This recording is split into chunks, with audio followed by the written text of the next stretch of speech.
They never saw him, just his uniform, until the day he saved the woman who erased his name. Now the janitor writes his own story. The building rose like a monument, all glass and silence.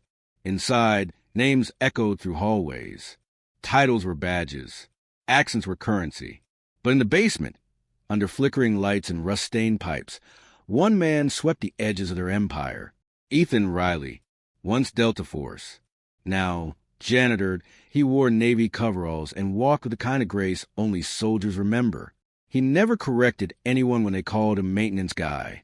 Didn't flinch when someone snapped, "You miss a spot," because invisibility was safer. His shift started before the sunrise. Mop, trash bags, silence. Every day the same rhythm, except Thursdays, when the executive floor demanded pre-dawn polish. The woman who ran it all, Victoria Hale, CEO, tech empire heiress, passed him like fog.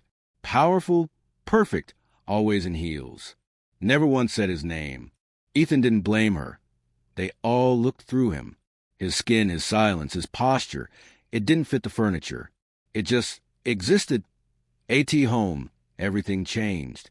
His daughter, Sophie, age 7, waited in a tiny apartment warmed by space heaters and love. She had his eyes, her mother's curiosity, and the asthma that kept him worried through every night. He brushed her hair before school, made breakfast with too much cinnamon, and kissed her hand like it was sacred. Every choice he made was for her, even the silence. Years ago, he'd applied for a security role at Victoria's company. No callback, no interview. The recruiter glanced at his resume, military credentials, tactical clearance, combat medic status, and said, "You're overqualified for entry, under-credentialed for leadership," which is corporate code for "you don't belong." So he took what he could out: a mop, a badge, and a hallway no one cared about. That Thursday morning, something felt off.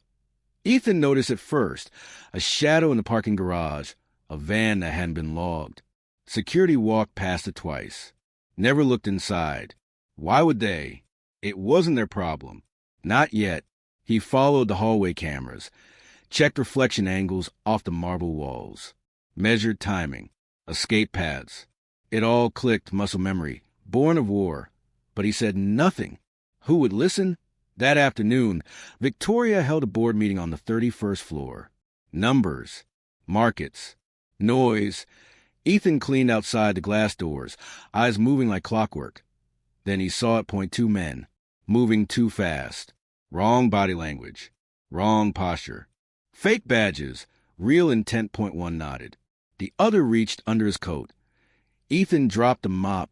He didn't yell, didn't run. He moved, like wind wrapped in muscle. Inside the boardroom, screams rose as doors slammed. Victoria froze as a man lunged toward her. And from the hallway, a blur tackled the intruder, slammed him into glass, ripped the gun from his belt. Another attacker turned, gun drawn. Ethan twisted. One swift strike to the wrist, a knee to the ribs, gun slid across polished floor. Silence. Security arrived minutes late. Ethan stood still, breath calm, like he'd just taken out the trash. N01 thanked him. They looked at him like a stranger had broken in. Victoria stared at him, eyes wide, mascara smudged. Who are you?" He didn't answer, because the moment he spoke, the spell would break. And they'd remember he was just a janitor. He saved her life, and still wasn't invited into the room he protected. They didn't let him leave right away. Ethan sat in a stark white room with no windows, hands steady on his lap. 3 men from internal security circled him like he was a suspect, not a savior. "What exactly did you do in the military? How did you spot the threat before trained staff? Why were you near the boardroom?" Ethan answered like a man used to being doubted. Observation, pattern recognition, instinct. They didn't write that down. They were looking for an error, not a miracle. Victoria watched through a monitor in the next room. Her assistant whispered, "He saved your life." She nodded, slowly, and no one knew who he was. The company's facial database had flagged his ID as non-security. A janitor. No clearance. No rank. No visibility. Except now.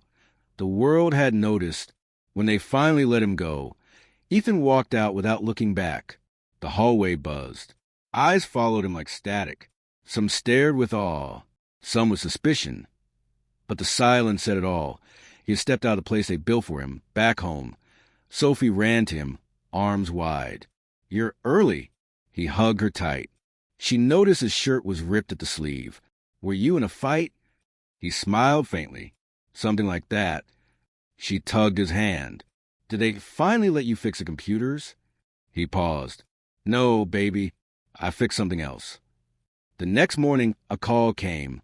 Private number. Female voice. "This is Victoria Hale." He stayed silent. "I want to thank you. Properly. In person." "I'm just a janitor," he said. "No, Mr. Riley. You're the reason I'm still breathing." At the penthouse office, Ethan arrived through the side elevator. He wore his cleanest shirt.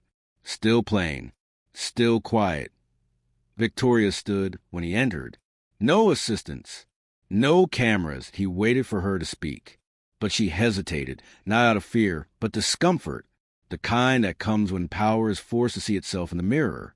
"I owe you an apology," she said. He raised an eyebrow. "For what?" "For never knowing your name." She offered him a security consultant position, double his current salary, company benefits. A title that he said nothing at first. Then, "I applied for that job 4 years ago." She blinked. No callback, no interview. "I had clearance, experience, but maybe not the right resume." A silence thickened in the room. Not anger, just truth, raw and quiet. Victoria opened his old file. There it was. Rejected. Overqualified. She looked up. "I didn't know." He nodded. "You weren't supposed to."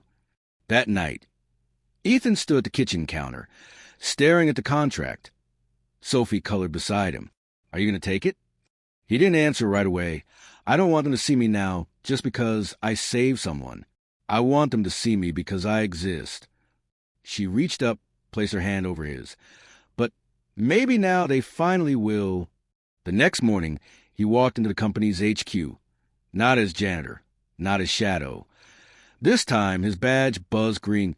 He passed the same guards who used to ignore him. Their nods were stiff. Their eyes confused. He didn't gloat, didn't even smile. Because real power doesn't shout. It moves through walls that were never built for you to... I in the security briefing room. Ethan reviewed company protocols. He marked 6 blind spots in under 20 minutes. The team stared as he explained threat mapping like he'd invented the system. They asked, "Where did you learn all this?" He said, "I lived it." They gave him a seat, but he brought his own table. The office didn't clap for Ethan. There was no cake, no welcome banner, just careful glances and quiet door closes. Some of the guards began calling him sir. Others avoided eye contact altogether.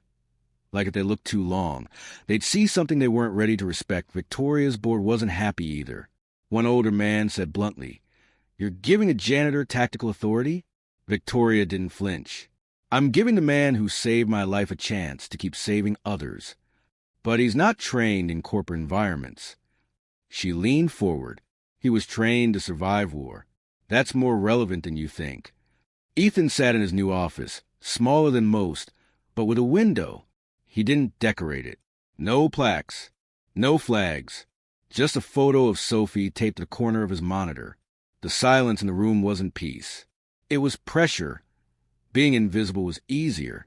Being seen came with expectations and scrutiny point 3 days into the job.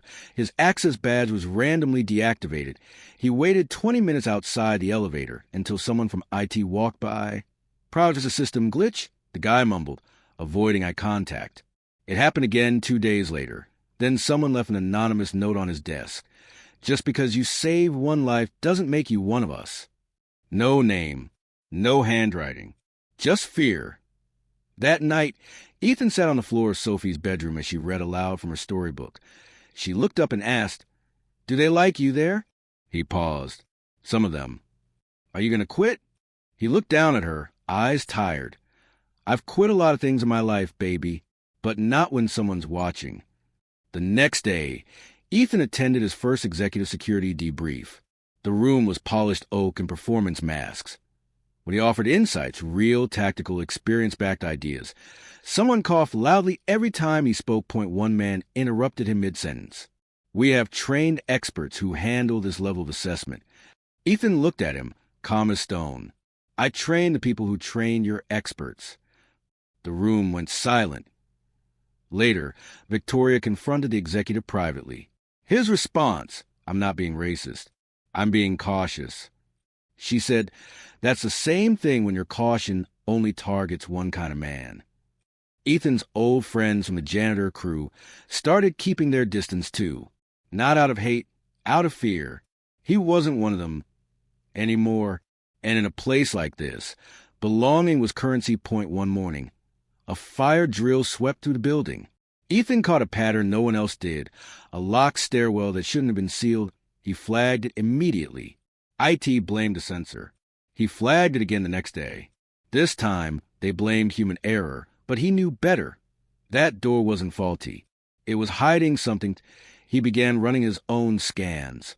Quietly, monitoring camera feeds at night, mapping movement, timing anomalies, blind zones. And what he found was the start of something no one wanted to admit. There had been 2 more breaches in the last 6 months, buried in system logs, never escalated, never reported. He printed the data and placed it on Victoria's desk. This isn't a company with one threat, he said. It's a company with a habit of covering them. She stared at the papers, jaw tightening. Are you saying someone on the inside? I'm saying this place has more locked doors than it knows what to do with. She met his eyes, and in that moment, for the first time, she didn't see the janitor. She saw the man who was ready to burn the whole lie down if it meant protecting the truth. Some threats were ski masks. Others were suits and shake your hand. IT started with an email. Subject line. Urgent. Internal security breach. Suspicious activity linked to E. Riley. It spread fast. Whispers on office floors. Slack messages. Boardroom murmurs. BY noon. Ethan's access badge had been revoked again, this time permanently. They pulled him into a cold room. No explanation. No lawyer, just questions with barbed edges. Have you accessed restricted areas without clearance? Why were you reviewing surveillance outside your department? Are you leaking security flaws to outside sources? He sat still, hands folded, eyes unblinking. You're not investigating threats, the HR director said coldly. You're becoming one. Victoria wasn't in the room. She was in a press conference downtown, unaware the empire she ran was trying to silence the man who had saved her. Ethan didn't argue, didn't plead. He just stood, and before walking out, said one line, you can lock the badge, but you already opened the wrong door. Outside, rain poured like judgment. He walked 6 blocks to clear his mind, and with each step, something inside him cracked, not like glass, but like armor he had tried. He had obeyed. He had warned them. And still, they treated him like the problem instead of protection. That night, Sophie sat across from him at the kitchen table. She pushed her drawing toward him. It was a picture of him in a superhero cape. I told my teacher you fix buildings. She said you must be an architect. He smiled painfully. I used to fix people. Then I learned they don't always want to be fixed. Meanwhile, Victoria returned to headquarters to find chaos. The entire floor buzzed with one rumor. Ethan Riley was let go. She stormed into the executive suite. Why wasn't I told? The board chair answered coolly. We took preemptive action. He was becoming unstable. Victoria's hands shook. He saved this company from 2 active threats. And now you paint him as a criminal? You're letting personal feelings cloud your judgment, the chair replied. She stepped forward, voice steady now. No, I'm finally judging clearly, and the system you're defending is what's criminal. Victoria called Ethan. He didn't answer. She sent texts, emails, silence, as though she did something few CEOs ever do. She went to his home to eye in the hallway of that worn-down apartment complex. She stood outside his door, her heels echoing on chipped tile. He opened it, no surprise in his eyes. You came alone? She nodded. I owed you that. He let her in. Inside, no luxury, no bitterness. Just a man raising a child with steady hands and a quiet heart. Victoria looked around. "This is what we never see, isn't it?" she said softly. Ethan finally spoke. "You don't need to see it. You just have to believe it exists." She sat down. "I know you warned us, and I didn't listen. They turned you into a threat because they couldn't control you." He nodded. "Because I didn't beg." A silence passed. Then she whispered, "You're not the janitor anymore." He looked her in the eye. "I was never just a janitor." She left that night with more than regret. She left with the truth, and she was ready, finally, to burn bridges if it meant building something honest in their place. Back at headquarters, the final threat was already unfolding that Ethan's warnings had been correct. Someone from inside had been selling security data to a third-party contractor. And now, that very contractor had access floor plans, escape routes, and employee rosters that a third attack was imminent. But this time, the only man who could stop it had already been pushed out the door. The system thought it silenced him. But the storm hadn't even started. The attack came on a Friday. Not with bombs, not with guns, but with code. Servers crashed. Security cameras went black. Doors locked shut on floors they weren't supposed to. Digital chaos disguised as technical failure. Victoria was mid-call when her screen flickered, then died. Her assistant's phone buzzed with chilling alert. Unusual access from internal node. High-risk breach. She didn't hesitate. She pulled out a burner phone, the one no one else knew about, and dialed a number she never saved but never forgot. Ethan picked up on the second ring. He said, "Nothing." She said 3 words. "We need you." He didn't ask who. Didn't ask why. He just looked at Sophie, playing on the rug, and said, "Pack your things. We'll be gone a few hours." When Ethan entered the building, everything paused. Security turned. Whispers fell like dust. He wasn't wearing a badge. Didn't carry clearance. But he moved like he owned every exit. Inside the command center, the IT team was drowning in numbers. "Who gave him access?" someone whispered. "He's not on the payroll anymore." Another snapped. Victoria silenced him with one look. "He's not here to ask permission. He's here to clean up the mess you didn't see coming." Ethan scanned the breach code in seconds. He traced its origin, mapped the back door. "Found the mole. Julian Virer," he said. "Former contractor. You let him walk 6 months ago." One IT guy blinked. He passed a background check. Ethan's voice was calm, almost soft. "Background checks don't catch broken loyalty." Victoria pulled him aside. "Why are you doing this? After what we did?" "Because you have people in this building. Innocent people. And my daughter asked me this morning if I was a superhero." He looked her dead in the eye. "I'd rather be her hero than your victim." He devised a counter-intrusion protocol using the company's own firewall. The same one he'd warned them was flawed. Mapped Julian's digital footprint. Set a trap. Within minutes, Julian took the bait. An IP ping back. An old warehouse, east side. Ethan turned. "I'm going." "You can't go alone," Victoria said. He looked at her. "I've been alone since the moment I stepped in your building." The warehouse was dark, rotting, wired with silent cameras. Ethan moved like breath, every step measured. Julian waited, smug, armed, confident. "You again?" Julian hissed. "You're the janitor, right?" Ethan smiled. "No, I'm the last thing you didn't plan for." What followed wasn't cinematic. It was quick, clean, brutal. Ethan disarmed Julian before he could raise a weapon, pinned him down, tied him with zip cuffs, snapped a photo, sent it to Victoria with one line. "Tell your board this is what a real threat looks like." By the time cops arrived, Ethan was gone, back into the rain, back to his daughter, back to the quiet life that never stopped mattering. Even when the world forgot it did at DHQ, the boardroom sat silent as Victoria told him what happened. Point one exec muttered, "He shouldn't have been allowed back in." She turned to him. He shouldn't have ever been pushed out. The man they feared became the shield they needed. And this time, no one could erase him. They offered him the job again, with a new title, bigger paycheck, a reserved parking space with his name on it. Ethan declined. He didn't want a seat at a table built to exclude him. He'd rather keep building his own. Victoria asked him, "What will you do now?" He smiled faintly. "Same thing I've always done. Raise a daughter, fix what's broken, and walk away before people clap for the wrong reasons." The press tried to turn him into a myth. Headlines like, "Ex-Janitor thwarts cyber attack," "The Soldier Who Saved Silicon Valley." But Ethan didn't show up to any interviews. He didn't want to be the story. He just wanted to stop being erased. At home, Sophie sat at the window, watching stars blink over their little apartment. "Did you save the world again?" she asked. He picked her up gently. "No, baby.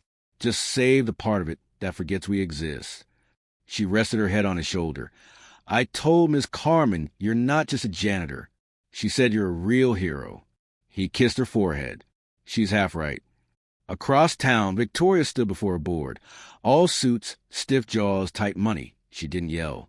She just told the truth. "You built a system that made genius invisible, that punished brilliance unless it wore the right skin, spoke the right way, came from the right schools." They shifted uncomfortably. She paused and added, "And yet, the man you tried to erase saved us. Twice." No one spoke. She smiled without warmth. "That tells me everything." A month later, Victoria established the Ethan Riley Initiative, a silent fund to retrain veterans, janitors, drivers, and overlooked mines across the city.